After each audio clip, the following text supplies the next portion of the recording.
Shall we move on to The Yes. Vampire Lovers? Okay, let's talk about The Vampire Lovers. It's from 1970. 1970.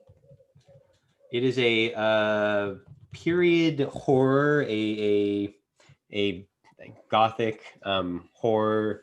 It was it's with studio. I think it's like Hammer. No, Yes, it is Hammer. Hammer, which they're kind of well known for their sort of It's a British studio. a British studio that's well known for its horror. And it stars some people, most notably for anybody in our generation would be Peter Cushing, who plays that guy in the first Star Wars movie, A New Hope. Tarkin, I think. Tarkin? I think it's Tarkin. Anyways, and it is actually a part of a subculture or like this sub thing. So there's apparently, and I don't know a lot about this, I've only heard people reference it in some of the reviews I listened to. There's a movie out right now called Carmilla, which is the same story. That's about a woman vampire who goes around preying on young women, which is also basically, that's what the plot of the movie is. Hey, there, I did the synopsis of it. And then people have to deal with it and get rid of her.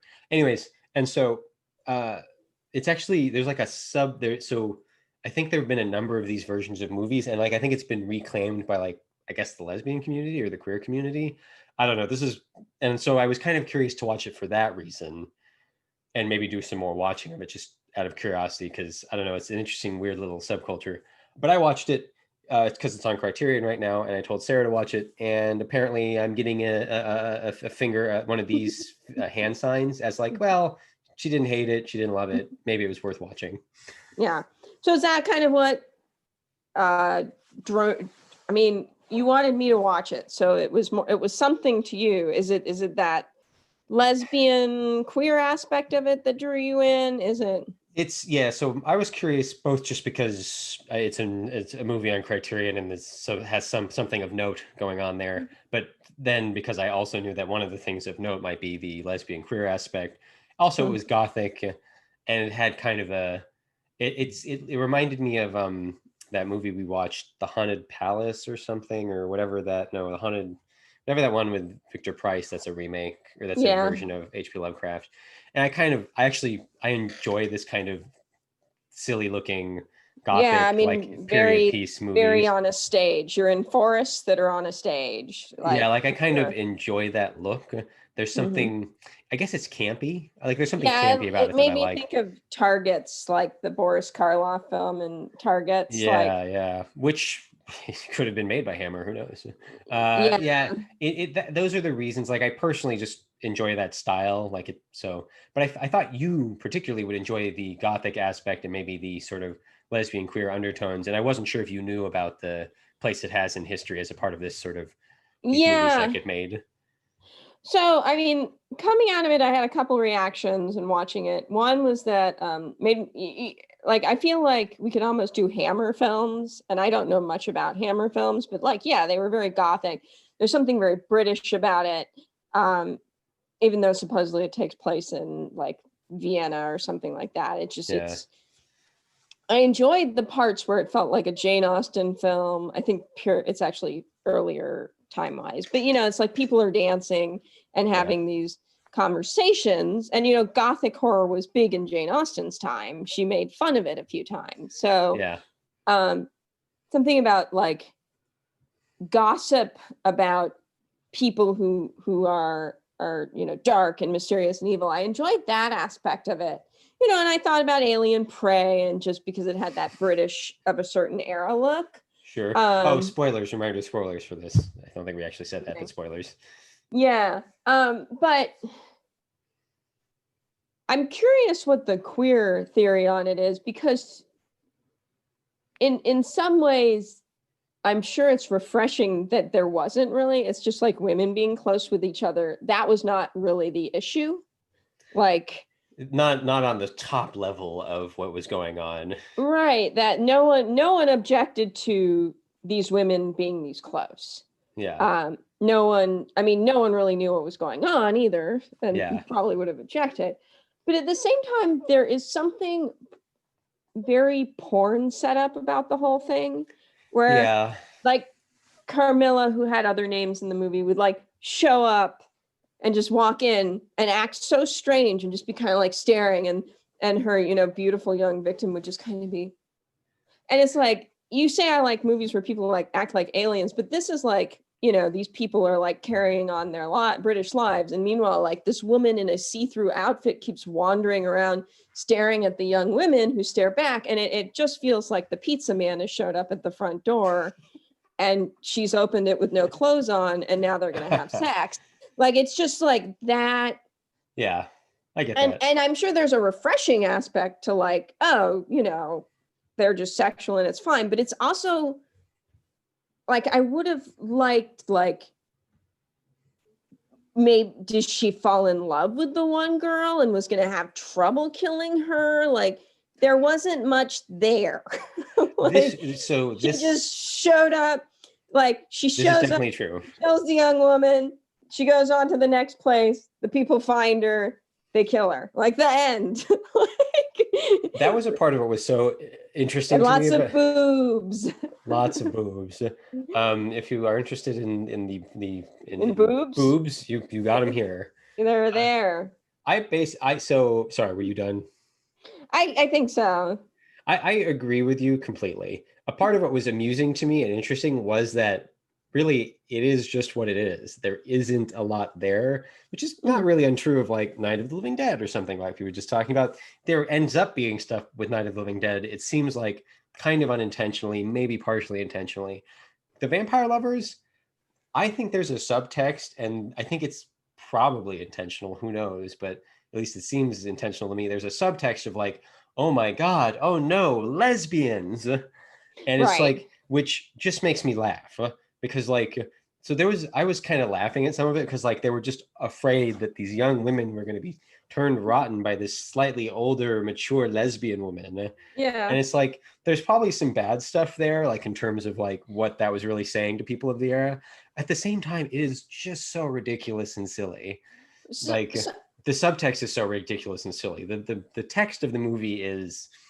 And that's, I think, the text of the movie. And so you're reminding me, like, one of my favorite parts of the movie was that dance at the very beginning where she's like, you know, I really like you because you're not, you know, everybody has their eyes on Carmilla, you know, but you have your eyes on me and she's staring at you. And he's like, no, she's staring at you, the young woman he's with, dancing with. And that was great.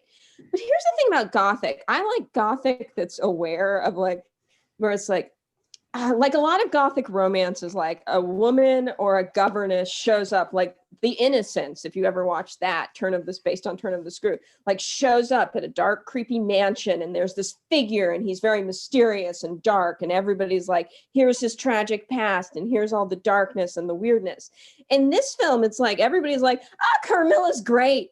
This is all wonderful. Our girls keep getting sick. But it's like there was none of this like atmosphere because everybody was like, it was like some kind of British parody where everybody's determined to be polite about the situation. And that's where it wasn't like, it looked Gothic, and that's where the strangeness was, because you've got this like woman wandering I didn't around. think about the atmosphere. I thought about this, but I wanted you to try it anyways. And it seems like I'm you don't have to like everything I suggest or vice versa. But so this is good because I actually have a thought on this, which is, so you're right. It doesn't have the atmosphere of Gothic or the sort of, they aren't behaving in that sort of, I guess I would say even more stylized, like Gothic way. This reminds me of La Religieuse, or The Nun, which is a French film. And a portion of that film is about beauty. And to me, that's what's interesting about this movie, is it's another one of these like, oh, well, she's beautiful, she must be fine. Yeah. If there is nothing there ultimately. And that's a part of the problem, is it just peters out. Like there isn't anything deeper going on really, other than the sort of amusing, oh no, lesbian subtext. But like, I kind of like the idea anyways, like that, well, she's beautiful, so everything must be fine. Oh, we've been deposited here because her family's having this travesty. She's really sweet with our daughter. She's this really nice person. Like she's really nice. And also draining the life of these young women. Yeah. And so that dance moment almost was that moment that I'm talking about, where everybody's kind of got their attention on her. And it's Gothic is really like there's a monster, but you're drawn to it.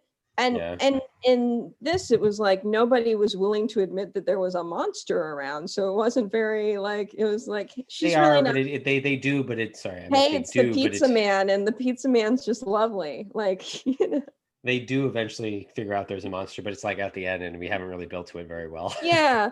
I mean, I'd more be curious to know more about it. Yeah, if I could read some more thoughtful queer cinema critique, what about it? Besides being fun seeing women relationship, and then like in the greater context of the Hammer films, which I don't know anything about, so I can't really get much from there. I want to know where this fits in the. I think it's like the Carmilla, I think is what this is sort of considered to be. It's one of these Carmilla movies, and so I would love to even learn if that's true and like where this fits in that. And like I know there are supposed to be some really good versions or really fun versions, anyways. I mean, and there is the version I think that just came out.